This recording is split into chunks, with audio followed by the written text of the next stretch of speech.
Hi guys, Mr. Kane here. Good to see you again. Hi guys, Mrs. Goswish. Mr. Kane? Yeah? What's on the board now? Oh, hey, that's my new periodic table. It's magnetic. This is kind of something we do every once in a while, isn't it? We ask what's behind us. Yes, is that... Or you ask what's behind us. I do, yes. Is that being slightly periodic? I think it might be Is that periodic. a pattern? It's predictable, that's for Wow. sure.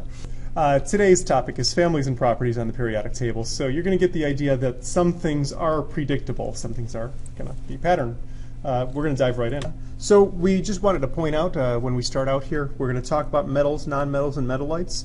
So we've got these highlighted. Notice the metalloids are all on the staircase. There are 8 metalloids with the exception of aluminum. All of them touch the stairs, right? Okay. The metals are all going to appear in yellow.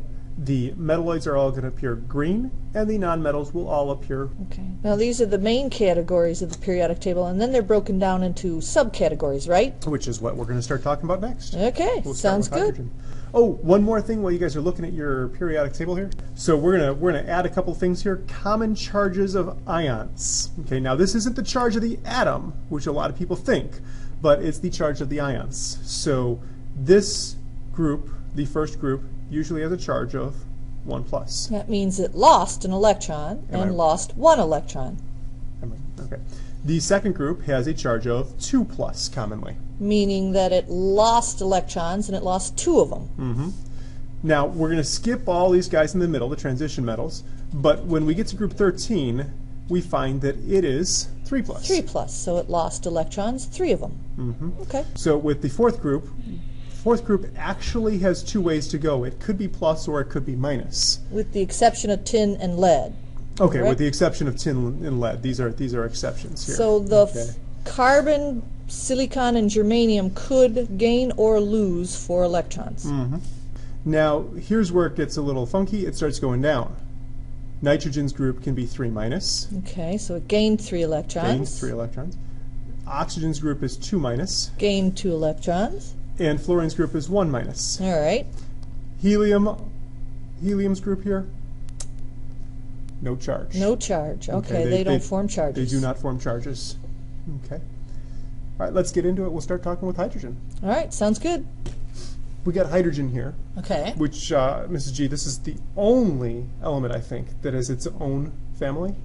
Yes, because it's not part of family number 1, which includes the lithium, sodium, potassium guy. He is kind of an extraordinary element, Mr. Kane. He kind of has his own properties, his own everything. Chapter. All right, let's run through a few of the properties here. Has a it says here represented by the symbol H in the electron configuration 1s1, which that's kind of a preview. I think we're going to learn about that later. Okay, so energy levels, right? Yeah, so energy first levels. energy level, and there's only 1 electron. First energy level, 1 electron, but we'll get to that before Christmas, I hope. Hydrogen's colorless, odorless, and tasteless. Tells bad jokes, awful jokes. Forms elements with more compounds than any other elements, and that's probably because it's the most abundant element in the universe. Oh, and is it a colorless, odorless, tasteless gas in its element form, correct? In its elemental form, yes. Okay, but then it can form other compounds that aren't necessarily gases, right? Right, like for instance sugar, C6H12O6. Okay.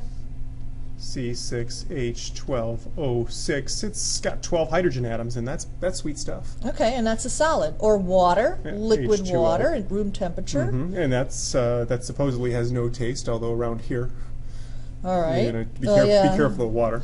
Lockport, yeah. But that's the idea, and it's the most abundant element in the universe. If you doubt me, check out what stars are made of. Oh, okay. Okay. Other things about hydrogen, there's very little of it free in the Earth's atmosphere because every time you get hydrogen gas, it's less dense than the air around it, and it goes up. Oh, okay. The Hindenburg learned about that Yeah, one. the hard way. All right, and then the other thing about that the Hindenburg learned is it's flammable. Very flammable. Extremely flammable. Ooh, it's one of the diatomics. Yep, one of the diatomics. It's almost like this is repetitious, you know. Science is repetitious. We've talked about that before. And it's got the lowest density. Okay. Alkali metals. Lithium, sodium, potassium, rubidium, cesium, and francium. This is the group 1 or family 1, group or family interchangeable terms. This is group 1. Notice that hydrogen is not considered an alkali metal, even though it's on top of lithium on the periodic table. It is not an alkali metal. They do not occur in nature as elements. Usually it's a compound, a white salt compound. Yeah, white salts. Okay. And they're very reactive with water, huh? Yeah, extremely explosively reactive. Oh, Yeah, good. actually, I guess I should say violently reactive with water. Oh. Yeah, yeah. Well, then they'd have to be careful just being exposed to the air, because there's water in the air, isn't there? Exactly. Usually, if you find these in a chem lab, you find them under oil because the oil doesn't allow any water in it. Okay. And the interesting thing is if you put lithium in water, you get a little fizzle. You put sodium in, it's a little bit more. Potassium gives you a nice pop. And by the time you get down to the bottom, Which is francium, which is francium and cesium and rubidium for that matter, Oh. you're talking about some pretty violent reactions happening. So there's a pattern there. Reactivity increases as you go down that family. There is a pattern there, and that is a periodic pattern. Reactivity increases as we go down.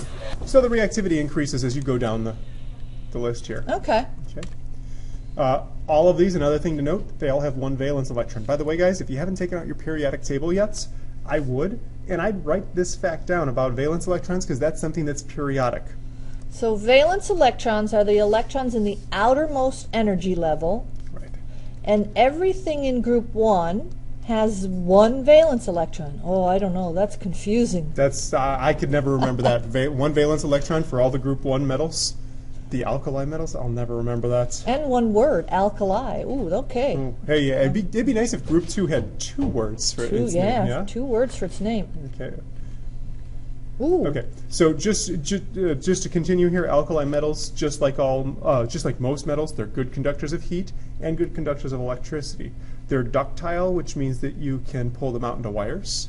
They're malleable, which means you can flatten them out into sheets. And kind of move them around, right? Isn't that what we did with the magnesium ribbon? We did that with They're the kind of magnesium. flexible-ish? Yeah, flexible. Here we go. That's flexible. Okay. These are a little bit different than most metals we're familiar with because you can actually cut these with a butter knife. Oh, wow. Okay, it says a knife there, but butter knife is actually what it Okay. should say because they're extremely soft. They have a silvery luster. They have low densities and low melting points. Matter of fact, lithium is the lowest density metal, and if it weren't actually reactive with water, it would float on water. Oh, okay. But since it reacts with water, it Yeah, kind of goes Yeah, pop. kinda goes pop. And low melting points. Okay. low melting points. Yeah, and that goes along with the softness. Ooh, group 2, alkaline earth metals. Oh, look, there are 2 names in group 2. Ooh, hey, that's nice. Alkaline and earth. So there are group 2 names. I wonder how many valence electrons. Ooh, wait, let me think. I'll bet there's 2. It should be writing that down at the top of group 2 on your periodic table. All right, so beryllium, magnesium, calcium, strontium, barium, and radium. We just listened to the element song. Can Yeah. you sing that? No, I'm kidding. Don't do it. They do not occur naturally in their elemental state. Again, usually as salt, which And- means a compound, right? Correct. And the part that I like about this, they're colorful salts. If you actually want to see what a colorful salt looks like, go to Wikipedia and look up magnesium salt or calcium salt or strontium salts. They got pictures on there. They're actually pretty salts. They're less reactive than the alkali metals. Okay. They are also good conductors of heat and electricity. They are also ductile and malleable and have a silvery luster. And the thing about these, they're not quite as soft as the alkali metals. Remember, we dealt with magnesium in class, and we kind of got to bend it a little bit. It bends, but it doesn't really cut with a knife. Okay. Okay. Yeah, that's true. Yeah, we burnt that. That's the one we burnt with the big bright light, right? Yeah, that's right.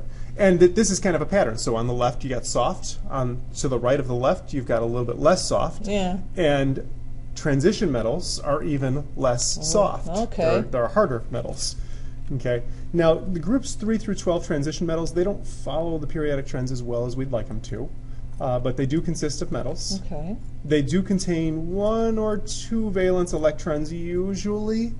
Although as we get into the deeper chemistry later in the year, we'll talk more deeply about why we say usually, and we're Okay. kind of hedging here. So transition metals typically have more than one potential charge. Yeah, that's another thing is All that right. yeah. Mm-hmm. Usually harder and more brittle. Well, that makes sense. I mean, I'm looking at I see copper, I see zinc, iron. That would definitely be harder than a sodium.